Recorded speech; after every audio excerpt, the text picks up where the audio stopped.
بونجور. قبل ما بلش بطبختي لليوم بتمنى الكل يكونوا بألف خير. طبختي لليوم رح أقدمها رح تكون مدردرة.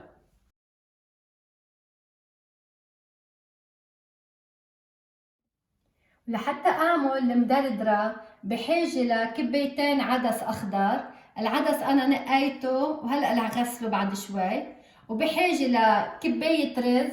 أنا ما كترت الرز، في الواحد يحط كباية وربع، بس حطيت كباية هالمرة، كباية رز لكبايتين العدس. وهون فرم كتير صغير بصلة لحتى لي قليها ودخلها مع العدسات. وهون عندي كباية طحين حتى لي افرك فيهم البصلتين الجوانح اللي قطعتهم، لانه هيدي الطبخة بيلبق لها بصل جوانح مقلى بالزيت. وبعدين لحتى لي اعمل القلية البصلة بحاجة لزيت. هيدا هيدا تلت الكوب زيت، خلطته زيت نباتي مع زيت زيتون. وعندي هون الملح مع البهارات. انا عندي نص ملعقه كبيره ملح، عندي ملعقه صغيره بهار اسود، وعندي نص ملعقه صغيره كمون. هيدي الطبخه المدردره بيلبق لها كثير نكهه الكمون. وكمان بدي زيت لحتى لي قلي البصل الجوانح. وفي شغله بدي لكم عنها، انه انا هون كبايه الرز نقعتها بالمي، لانه احلى اذا بينقع هيك بيستوي دغري مع العدس. هي ليش تسمت هالطبخه مدردره؟ لانه حبه الرز وحبه العدس كل وحده بتبقى زايحه عن الثانيه، انه مش ملزقين ببعضهم وبتدري بالطبخه، ما بيبقوا ملزقين العدس مع الرز ببعضهم. وهلا من بعد ما غسلت العدس 3 زوام وتاكدت انه نظيف ما في بقلبه لا قش ولا بحص صغير، رح سقطه بالطنجره. وهلا من بعد ما حطيت العدس بالطنجره رح احط المي. هون انا حاطه كبيتين عدس، لكل كبايه عدس بدها كبيتين ونص مي ليستووا. هاي كبايه، 2، 3، 4، 5.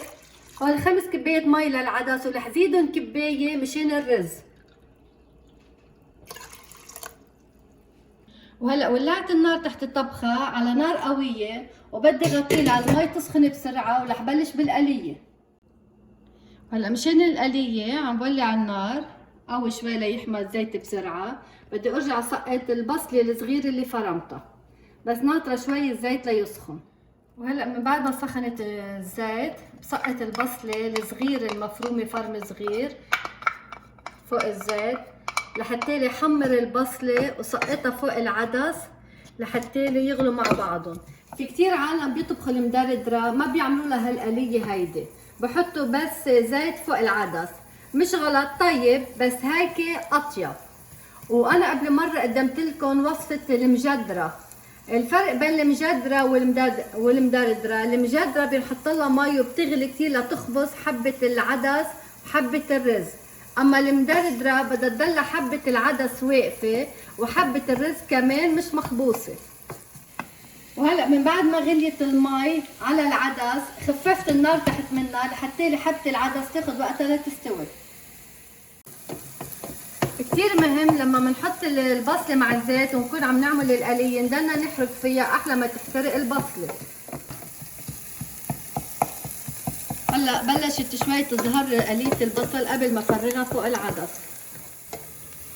وهلا انا طفيت تحت القليه البصل اللي مفرمته كتير صغير، بدي فرغه فوق العدس.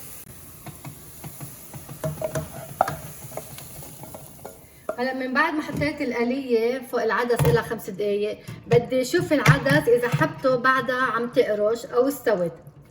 بعد الحبه عم تقرش شوي لازم ارجع غطيها لتستوي على اكثر، لاقدر سقط الرز فوق العدس والبصله. وهلا بوقت ما العدس على النار انا بدي ظبط البصل الجوانح وقليه. بس اول شيء فرغ البصل بالجاط.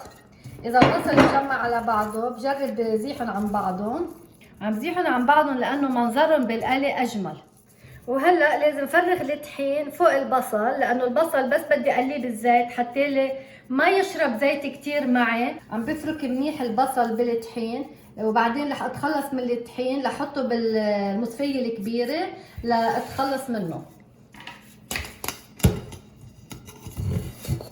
وهلا بدي جرب انخل الطحين نازله عن البصلات. وهلا قد ما ننخل من الطحين لنازله الا ما يضل معلق على البصل طحين ما بيأثر، هيدا المطلوب. وهلا من بعد 5 دقايق رجعت كشفت على العدس، لقيت حبته استوت عما كانت، لازم سقط الرز فوق منه. هيدي كباية الرز، انا الرز منقيته من الرز الحب كبيرة مش الحب صغيرة لتدلل حبة الرز تضرب مع العدس. هلا قبل ما اغطي الطنجرة لازم احط البهارات فوق العدس والرز واحركها منيح وبعدين غطيها. هلا من بعد ما حطيت الرز فوق العدس وعم بيستووا مع بعضهم بدي اعمل البصل جوانح قلي. هون في عندي كبايه زيت، انا زيت نباتي بنطره ليسخن شوي الزيت وبسقط فوق منه البصل الجوانح. هلا لما حمي الزيت عندي كنت حطيته على نار قويه، بسقط البصل وبقلبه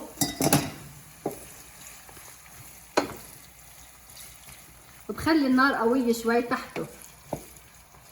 دايما قلية البصل ما فينا نتركها، بدنا نضلنا نقلب فيها والا بتحترق بسرعه. هلا بوقت ما انا عم بعمل قلية البصل خففت تحت العدس والرز لحتى لي تتنبت حبه الرز على مهلها وتنشف الطبخه من المي.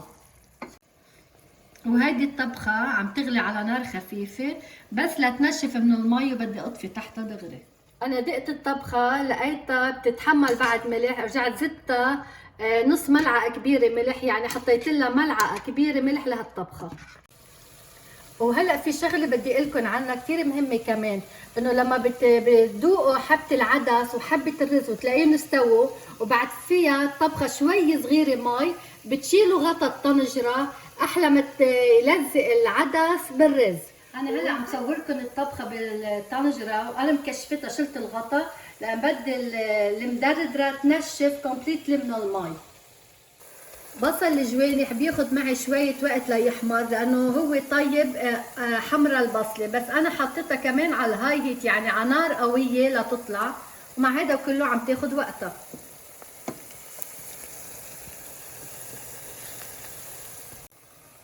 هلا طبخة العدس مع الرز نشف واستوى وطفيت النار تحت منه، بس تركتهم بالطنجرة لتطلع قلية البصل الجوانح. صار إلي 20 دقيقة عم بعمل قلية البصل لحمرها، وبعد بدي حمرها لأنه أنا بحبها حمرا البصلة أكثر من هيك للمدردرة.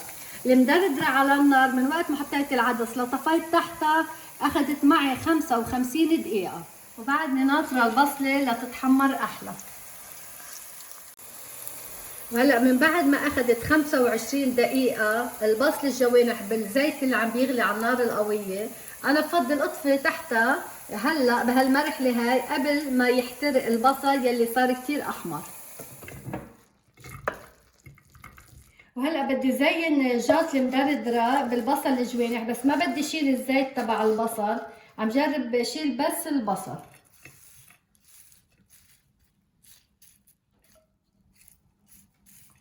هي البصل الجوانح كتير طيب على وجهها وهو بيعطيها موديل حلو للمدردرة.